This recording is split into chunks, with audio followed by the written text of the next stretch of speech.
This was me yesterday, this was me this morning, and this is me now.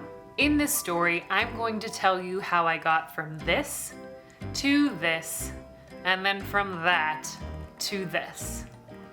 And the secret ingredient of my special recipe to contentedness is awareness of one particular thing. And just a disclaimer, this video is not for all of you individuals who are perfectly emotionally balanced. Rather, it's for people like me, people who have good days and bad days, happy moments and crappy moments. So if that's you, let's go on a journey together. I had a nice day yesterday.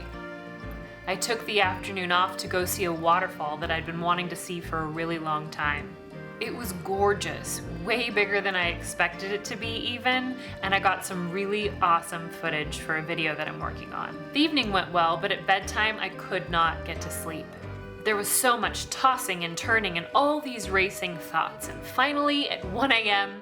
I decided to get up and spray some of this glorious tincture into my mouth, and that did it.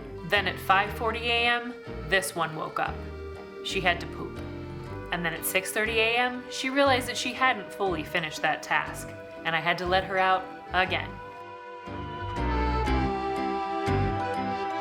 After that, I didn't get back to sleep, so I had less than 5 hours of sleep, which for me is really bad. That's why I looked like this when I got up. I mean, realistically, I look like that most mornings, but I'm just usually less pissed off. Before I got up, however, I laid in bed thinking all of the worst thoughts that a mind could think, until in my imagination, I was living in my car, unable to pay any of my bills or feed my dogs. And no, I have absolutely no idea how I went from frustration over not being able to sleep to imagined homelessness. I obviously have a very active imagination. I thought about meditating, but that thought pissed me off even more. So I grabbed my phone, navigated to my favorite app, and watched an inspiring YouTube video. After hitting that emotional reset button, I was able to see what was actually happening. You see, I have a toddler that lives inside of me. And no, I am not mentally ill or delusional. There are a lot of people out there who have toddlers that live inside them. They just don't necessarily acknowledge it, or they're not aware of it. Hear me out here. What do toddlers do when they're tired, or they're hungry, or they need to poop, or maybe they just pooped and they need someone to take care of it? They whine and they cry and they throw things and they hit people. They have needs that need to be met, and they're gonna continue being a complete a-hole until someone meets those needs. Well, as an adult, when those needs aren't met for me, I act in the same damn way.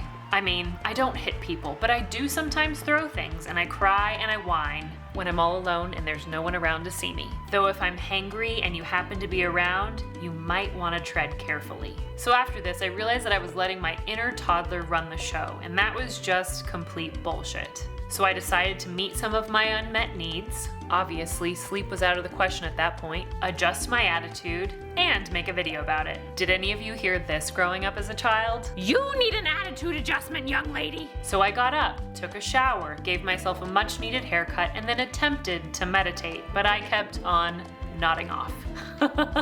I then ate some food. And then I ate a real meal because I felt super guilty about that, and then I got on with my day. So my whole point in telling you this is that if you are anything like me, you may have an inner toddler living inside you. And that's not as creepy as it sounds.